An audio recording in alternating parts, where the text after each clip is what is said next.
നല്ല സിനിമയ്ക്ക് വേണ്ടി നല്ല കഥാപാത്രത്തിന് വേണ്ടി പല വിട്ടുവീഴ്ചകളും ചെയ്യുന്ന നടനാണ് മമ്മൂട്ടി. അത് പ്രതിഫലത്തിൻ്റെ കാര്യത്തിലായാലും ശരി, പ്രതിഫലം അങ്ങോട്ട് കൊടുക്കുന്ന കാര്യത്തിലായാലും ശരി, പല സിനിമകളും നല്ല സിനിമകളും മമ്മൂട്ടി ചെയ്തിട്ടുണ്ട്.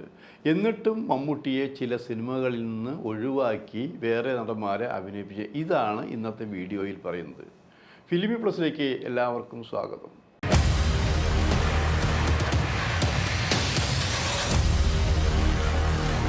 മമ്മൂട്ടി, മോഹൻലാൽ ഇത്രയും വർഷമായിട്ട് 10-40 വർഷം കഴിഞ്ഞിട്ടും മലയാള സിനിമയിൽ നിന്ന് അവരൊന്നും മാറ്റി നിർത്താൻ, ഒരു ദിവസത്തേക്കെങ്കിലും മാറ്റി നിർത്താൻ കഴിഞ്ഞിട്ടില്ല എന്നാലോചിക്കണം. അത്രമാത്രം പ്രീതി പ്രേക്ഷകർക്കിടയിൽ പിടിച്ചു പറ്റിയ രണ്ട് പേരാണ് മമ്മൂട്ടിയും മോഹൻലാലും.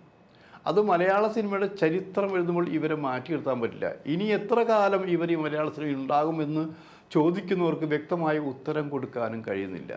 എന്തുകൊണ്ടെന്നാൽ കാരണം അവർക്ക് പകരം വയ്ക്കാൻ ഇവിടെ പുതിയ ആൾക്കാർ വന്നിട്ടില്ല. പുതിയ ആൾക്കാർക്ക് വേറൊരു വെറൈറ്റി, പുതിയ ആൾക്കാർക്ക് കഴിവില്ല എന്നുള്ളത്, അവരുടെ പാത, അവർ സഞ്ചരിക്കുന്ന പാത വേറൊരു സ്റ്റൈലിലേക്ക് നീങ്ങിക്കൊണ്ടിരിക്കുന്നു. കഥയും കഥാപാത്രങ്ങളും എന്നുള്ളതാണത്. അപ്പോൾ നമ്മളിവിടെ സൂചിപ്പിക്കാൻ പോകുന്നത് മമ്മൂട്ടിയുടെ TV ചന്ദ്രൻ അടക്കമുള്ള പല സംവിധായകരുടെയും സിനിമയിൽ അഭിനയിക്കുമ്പോൾ അതിൻ്റെ കഥാപാത്രത്തിനാണ് പ്രാധാന്യം കൊടുക്കുന്നത്. നല്ല കഥാപാത്രമായിരിക്കും. ആ കഥാപാത്രം വിജയിപ്പിക്കണമെങ്കിൽ, സ്വന്തമാക്കണമെങ്കിൽ ആ സിനിമ പൂർത്തിയാക്കണം. പലപ്പോഴും ചില സിനിമകളിൽ മമ്മൂട്ടി അഭിനയിക്കുന്ന സംവിധായകരുടെ ചില സിനിമകൾ പൂർത്തിയാക്കാൻ പറ്റാത്തൊരു സാഹചര്യം ഉണ്ടാകാറുണ്ട്. അങ്ങനെ വരുമ്പോൾ മമ്മൂട്ടി തന്നെ അതിന് പ്രതിഫലം മാറ്റിവെക്കും. എനിക്ക് പ്രതിഫലം വേണ്ട, ആ സിനിമ നടക്കട്ടെ എന്ന് തീരുമാനിക്കും. പ്രതിഫലം വേണ്ട എന്ന് തീരുമാനിച്ചും സിനിമ ചെയ്യണമെങ്കിൽ പിന്നെയും കാശ് വേണ്ടി വരും. അങ്ങനെ വരുമ്പോഴും മമ്മൂട്ടി അത്തരം പൈസ, ഫിനാൻസ്, ബ്ലേഡിനല്ല, പലിശയ്ക്കല്ല കൊടുത്തുകൊണ്ട് അത്തരം സിനിമകളെ പ്രോത്സാഹിപ്പിക്കാറുണ്ടെന്ന് ആലോചിക്കണം. അത് കഥാപാത്രത്തിൻ്റെ വിജയത്തിന് വേണ്ടി ആ കഥാപാത്രം മമ്മൂട്ടി അഭിനയിച്ചാൽ മാത്രമേ വിജയിക്കുകയുള്ളൂ എന്ന് പ്രേക്ഷകരെ കൊണ്ട് പറയിപ്പിക്കുന്നതിന് വേണ്ടിയാണെന്ന് ആലോചിക്കണം. ഇത് എല്ലായിടത്തും ഇങ്ങനെ ഏൽക്കണമെന്നില്ല. പക്ഷേ അപ്പോൾ നിങ്ങൾ മമ്മൂട്ടിയുടെ ഡേറ്റ് കിട്ടിയാലോ?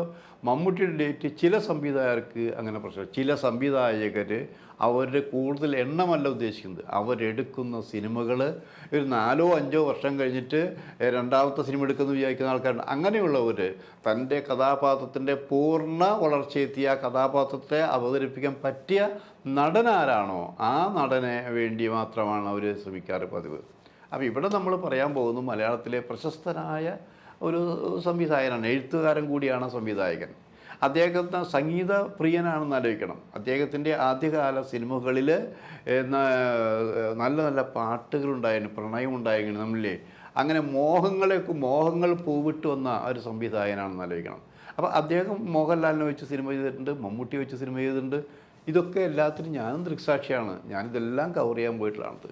അപ്പോൾ മോഹൻലാൽ വയ്ക്കുമ്പോൾ ഒരു പ്രത്യേകത വെച്ചാൽ മോഹൻലാലൊന്നും എതിരൊന്നും പറയില്ല, എല്ലാം കേട്ടിട്ട് ക്യാമറയ്ക്ക് മുന്നിൽ മോഹൻലാലിൻ്റെ ഒരു അഭ്യാസമുണ്ട്, അത് എല്ലാവർക്കും ഇഷ്ടപ്പെടുകയും ചെയ്യുന്നുള്ളത്.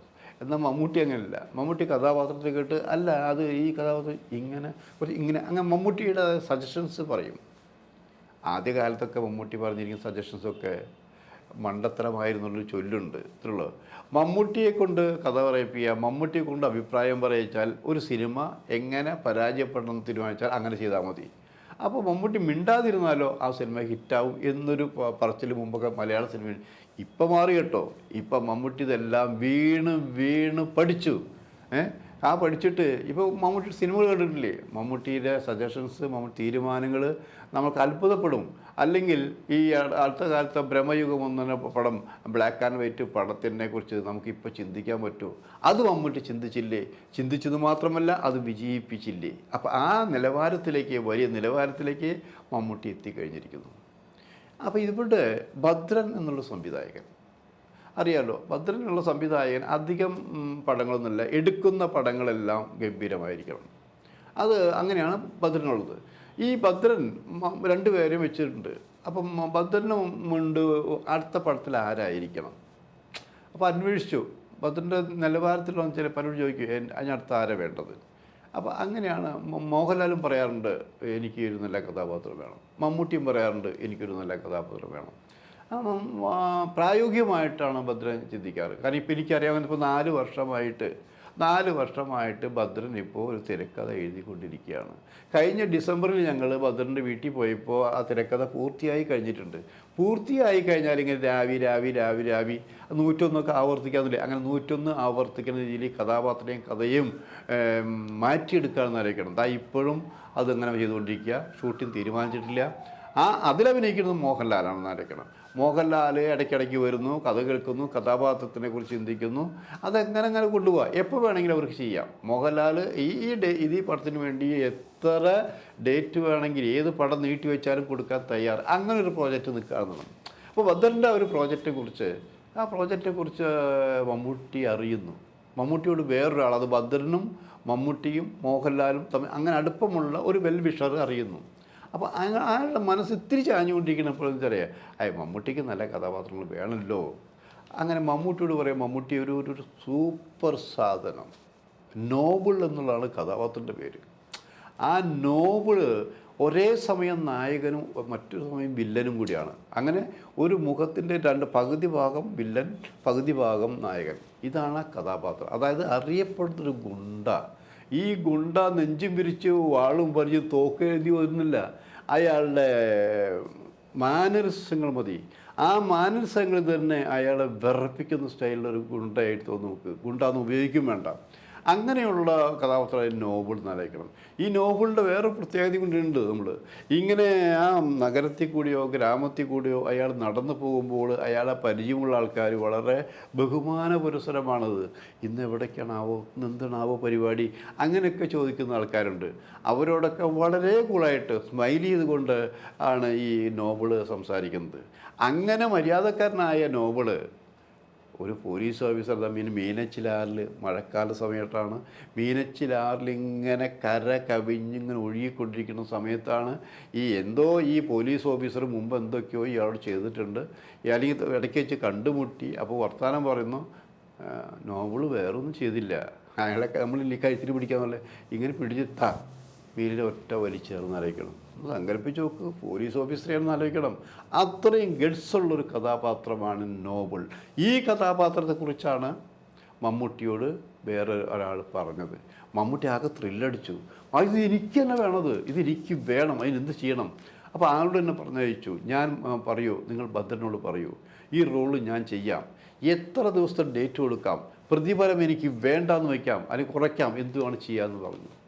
അങ്ങനെ അതുമായി ഭദ്രനായിട്ട് സംസാരിക്കുന്നു. ഭദ്രൻ പറഞ്ഞു, നോ, ഇത് ഇത് മമ്മൂട്ടിക്ക് ചെയ്യാൻ പറ്റില്ല.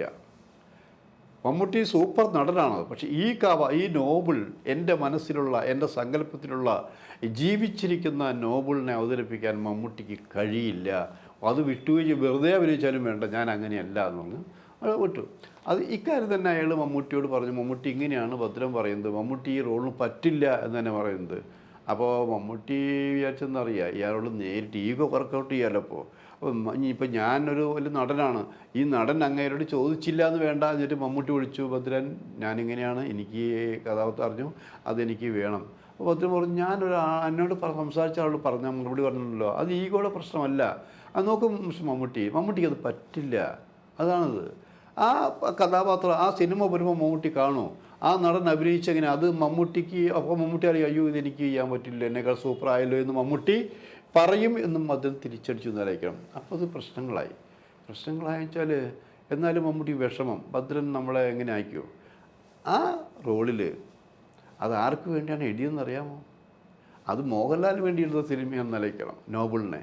ആ നോബിളിൻ്റെ ഓരോ ഘട്ടവും മോഹൻലാൽ വരുന്നു, കേൾക്കുന്നു, അവർ സംസാരിക്കുന്നു, മണിക്കൂറുകളോട് സംസാരിക്കുന്നു.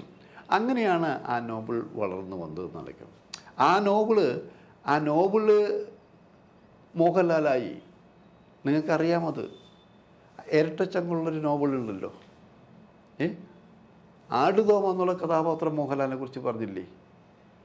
ആ ആടുതോമയാണ് ശരിക്കും നോബിള്. ഈ നോബിൾ എന്നുള്ള കഥാപാത്രം ഭദ്രൻ്റെ നാട്ടിൽ ഭദ്രന് പരിചയമുള്ള ഇങ്ങനൊരു വില്ലൻ കഥാപാത്രം അവിടെ ഉണ്ടായിരുന്നു. അതിനെക്കുറിച്ചാണ് ഇത്തവണ ആലോചിച്ചത്, അത് മോഹൻലാലിന് പറ്റിയതാണല്ലോ എന്നുള്ളത്. അപ്പം അതുകൊണ്ട് തന്നെയാണ് അതിങ്ങനെ രാഗി